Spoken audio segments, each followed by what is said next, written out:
Hello everyone, welcome back to my channel total commerce by doctor Sumit. जैसा कि आप लोग जानते हैं, मैं आपके एग्ज़ाम्स के पर्पस से एक कॉमर्स की एमसीक्यू सीरीज़ आपके साथ लेके आया हूं। प्रीवियस वीडियोस में इनकम टैक्स की और जीएसटी की कुछ वीडियोस शेयर कर चुका हूं। एमसीक्यू सीरीज़ का ये नेक्स्ट पार्ट है और इस पार्ट में हम डिस्कस करने वाले हैं इनकम टैक्स के बारे में। मैंने ये आपका हेड लिया है इनकम फ्रॉम सैलरीज़, तो सैलरीज़ पे आज हमारा ये फोकस रहेगा।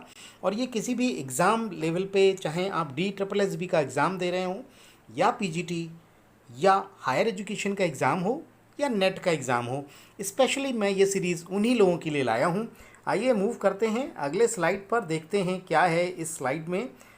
The first question is salary of member of parliament shall be chargeable to tax under the head। Salary है, एमपी सैलरी के बारे में डिस्कस कर रहा है, वो किस हेड में चार्ज होगा।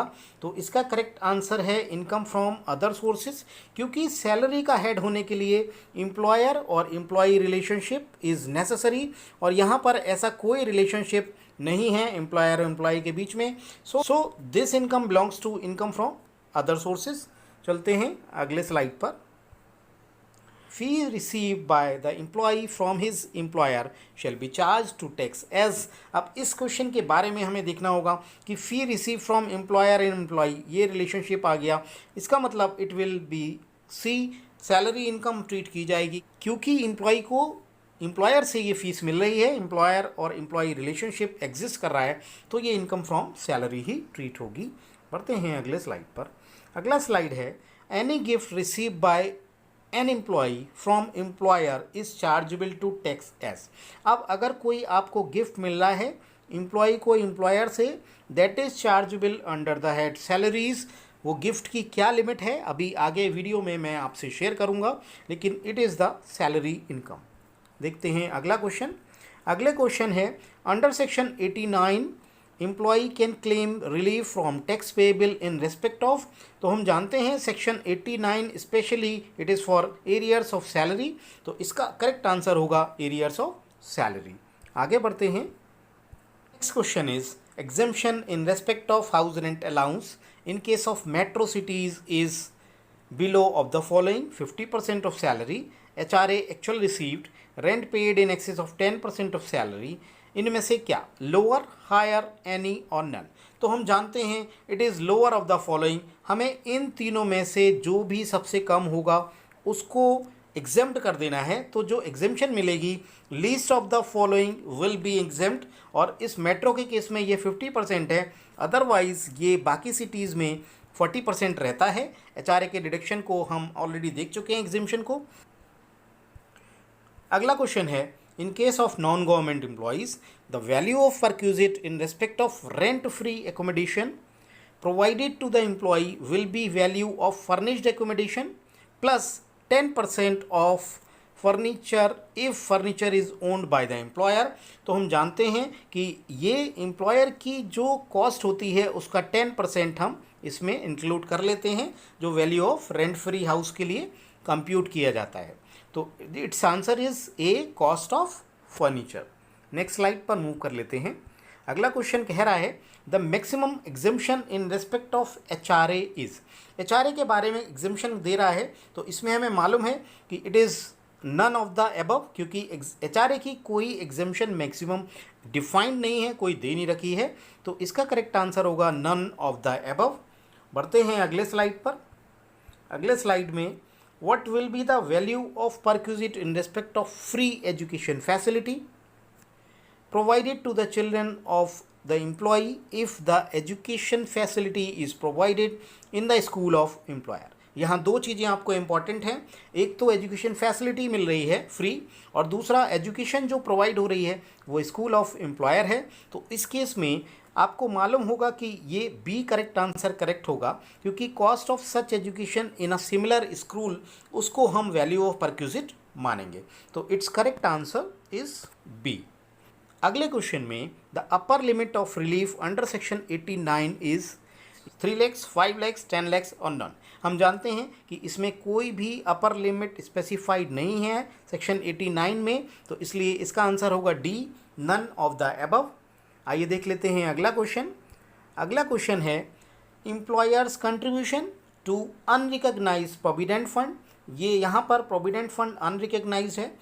ए is exempt from tax, B is taxable in excess of 12% of salary, is exempt in excess of 12% of salary या is fully taxable in the hands of employee।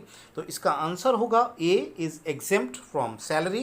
यहाँ पर एक मैं डिस्क्लोजर आपको देना चाह रहा था कि जो एम्प्लॉयर कंट्रीब्यूशन होता है अनरिकग्नाइज प्रोविडेंट फंड का वो एग्जेम्प्ट रहेगा, क्योंकि इसका रीज़न ये है कि no deduction under section 80C is given for that, क्योंकि ये अनरिकग्नाइज प्रोविडेंट फंड है, इसमें 80C का कोई भी डिडक्शन नहीं मिलता है।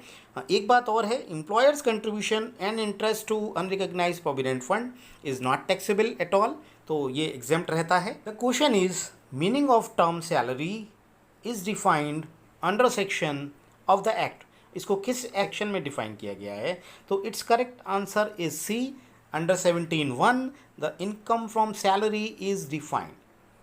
बढ़ते हैं अगले स्लाइड पर। The term salary does not include wages, annuity, pension, fee received for rendering professional services. तो इसका करेक्ट आंसर होगा answer D, fee receive for rendering professional services, क्योंकि बाकी वेजेस, एन्युटी और पेंशन तीनों ही सैलरी में आते हैं, ये हम सब जानते हैं। देखते हैं अगला स्लाइड। अगले स्लाइड में as per section 15 salary shall be taxed on due basis or receipt basis whichever is earlier, later, suitable to the employee या none of the above। हम जानते हैं it is earlier of the following, कि जब salary due होगी या receive होगी तो जो भी इनमें से पहले होगा उस पर वो सैलरी टैक्सेबल होगी। बढ़ते हैं अगले स्लाइड पर। अगला क्वेश्चन है identify the item that falls under the definition of term profit in lieu of salary as defined under section 17 subsection 3 of the act। तो हमें profit in lieu of salary के बारे में पूछ रहा है सेक्शन 17(3) के बारे में, कि ऐसा कौन सा आइटम है जो इसमें इंक्लूड है। तो हम जानते हैं sum payable under keyman insurance policy, it is included in profit in lieu of salary. आगे देखते हैं अगला क्वेश्चन। अगला क्वेश्चन है value of facility of the gardener is taxable for. आपको अगर कोई गार्डनर की फैसिलिटी मिली हुई है तो इसकी वैल्यू किसके लिए टैक्सेबल है? Every employee, officer, specified employee या डायरेक्टर। इसका करेक्ट आंसर होगा answer number C, specified employees के केस में ये आपकी फैसिलिटी टैक्सेबल है। आगे हम अभी देखेंगे कि हु इज़ स्पेसिफाइड एम्प्लॉय। आगे बढ़ते हैं अगले स्लाइड पर। Next question, committed pension received by non-government employee who is in receipt of gratuity, उसको ग्रेचुटी भी मिल रही है, ये बात ध्यान रखने की है, is exempt up to the value, full value of committed pension। Options हैं 1/3, 1/4, 1/2 और none of the above। तो हम जानते हैं अगर उसको ग्रेचुटी मिल रही है तो केवल 1/3 ही एग्जेम्प्ट होगा, अगर उसको ग्रेचुटी नहीं मिल रही होती तो 1/2 एग्जेम्प्ट होता। अब हम देख लेते हैं अगला क्वेश्चन। अगला क्वेश्चन है the following is not taxable as income under the head salaries. Salary head में इनमें से क्या टैक्सेबल नहीं है? नॉट टैक्सेबल पूछ रहा है, तो इसका करेक्ट आंसर है B, remuneration receive by a partner. ये सैलरी हेड में टैक्सेबल नहीं होगा। बाकी commission receive by employee taxable है, अलाउंसेस हमारे टैक्सेबल हैं, और फ्री एकोमोडेशन एम्प्लॉय के लिए ये सारे ही सैलरीज में इंक्लूड हैं। लेकिन जो ऑप्शन बी है रेम्यूनरेशन रिसीव बाय पार्टनर, इसको सैलरी में इंक्लूड नहीं करेंगे। देखते हैं अगला स्लाइड। अगला क्वेश्चन है गिफ्ट से related. The gift by employer not exceeding rupees such and such in the aggregate per annum would not be taxed in the hands of employees. तो इसका करेक्ट आंसर है B, 5000।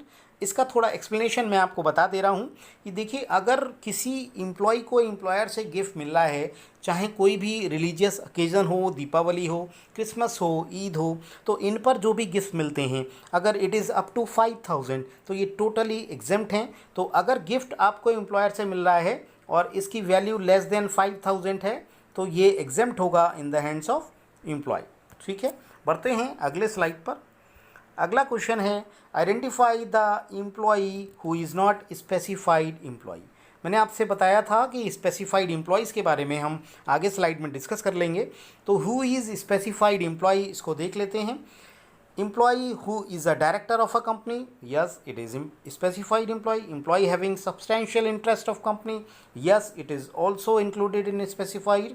Employee drawing annual salary of rupees 5 lakhs, yes it is.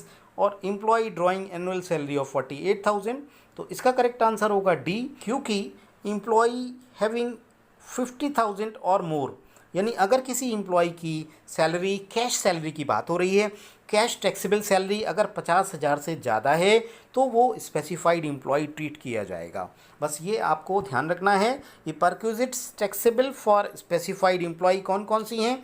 जो भी specified employees होते हैं उनके लिए कुछ परक्विजिट्स होती हैं, वो टैक्सेबल होती हैं। जैसे फर्नीचर विदाउट हाउस का एक परक्विजिट रहता है, कार का रहता है, एजुकेशन फैसिलिटी का रहता है, सर्वेंट का रहता है, गैस, इलेक्ट्रिसिटी और वाटर का रहता है। तो ये जितने भी परक्विजिट्स हैं ये केवल स्पेसिफाइड एम्प्लॉयज़ के केस में ही टैक्सेबल होते हैं। और specified employee is the person who is getting a cash salary, cash taxable salary of more than 50,000, या उसका सब्सटेंशियल इंटरेस्ट हो, उसकी ओनरशिप हो प्रॉफिट में मोर देन 20%, या he is getting salary of 50,000 और अबव, तो उसको स्पेसिफाइड एम्प्लॉय ट्रीट करते हैं। पढ़ते हैं अगले क्वेश्चन पर। अगला क्वेश्चन है the value of rent free accommodation. दूसरा क्वेश्चन है रेंट फ्री एकोमोडेशन से रिलेटेड इंपॉर्टेंट एक परक्विजिट रहता है।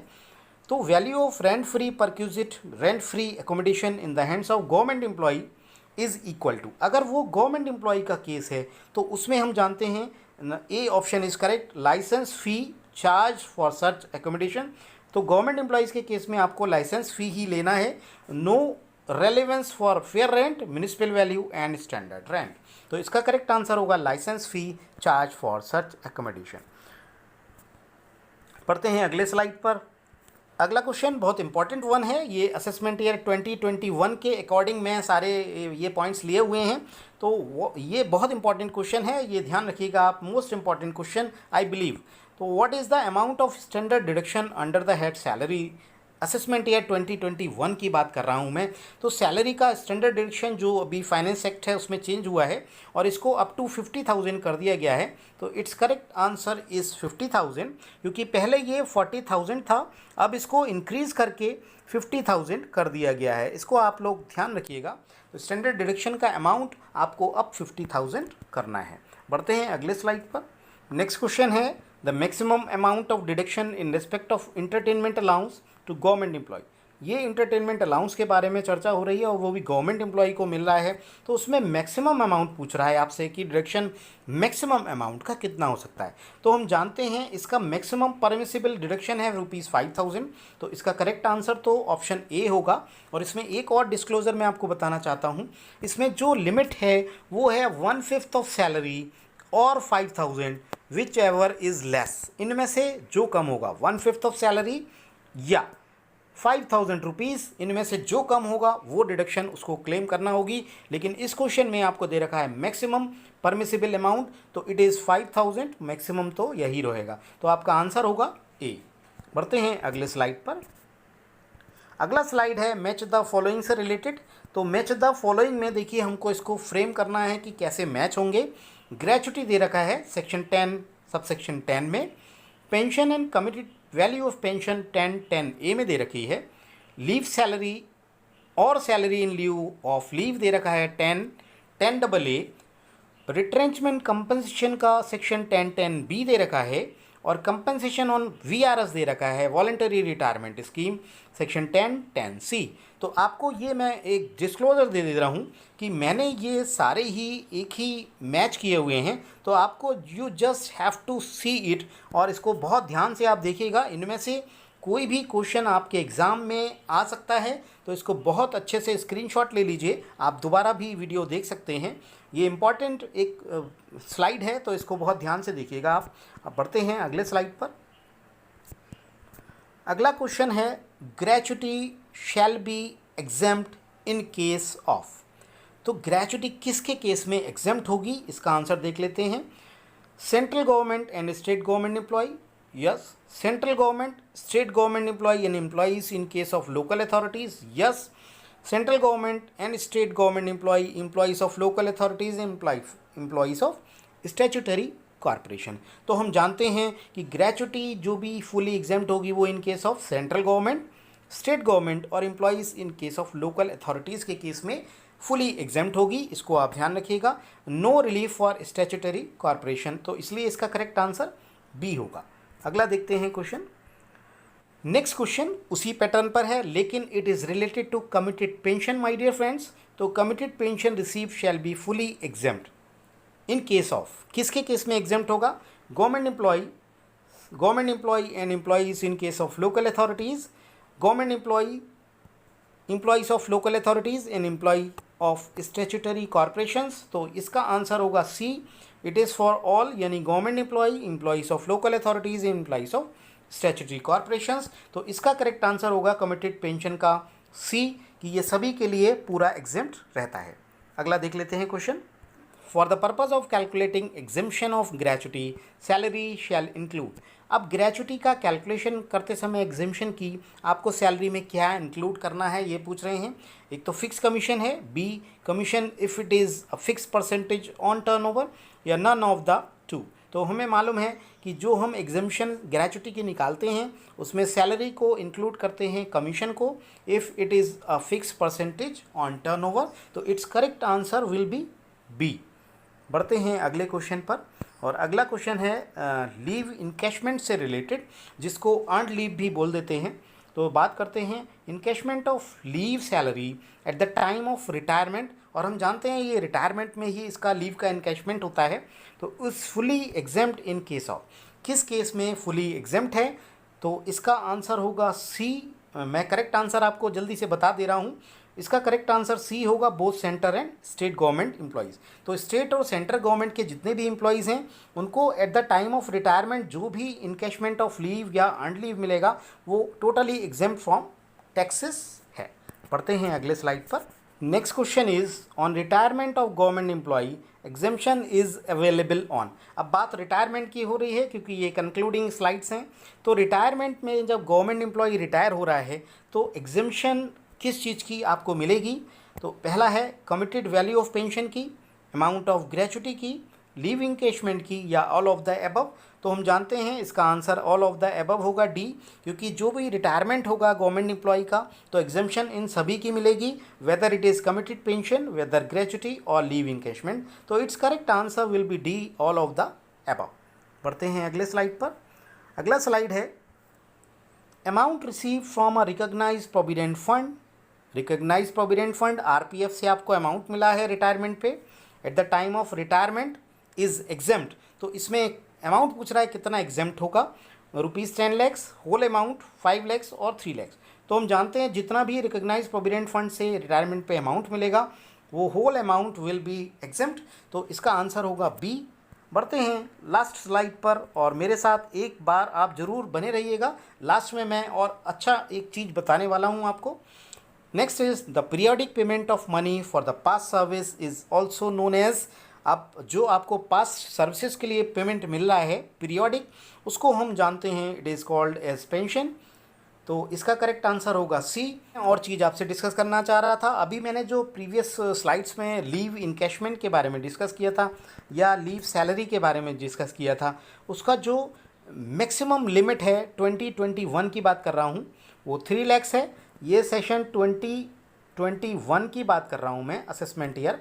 तो अगर आप असेसमेंट ईयर 2021 में रन कर रहे हैं, अगर आप उसमें डील कर रहे हैं, तो जो लीव सैलरी है उसकी लिमिट 3 लाख गिवन है। अगर एक रिट्रेंचमेंट कंपनसेशन की मैं बात कर लेता हूँ तो उसकी लिमिट 5 लाख है। ये मैं असेसमेंट ईयर 2021 के रेफरेंस में ले रहा हूँ। और एक मैं और ले लेता हूँ कंपनसेशन ऑफ वीआरएस। अगर वीआरएस का कंपनसेशन है तो उसकी भी लिमिट आपकी 5 लाख गिवन है।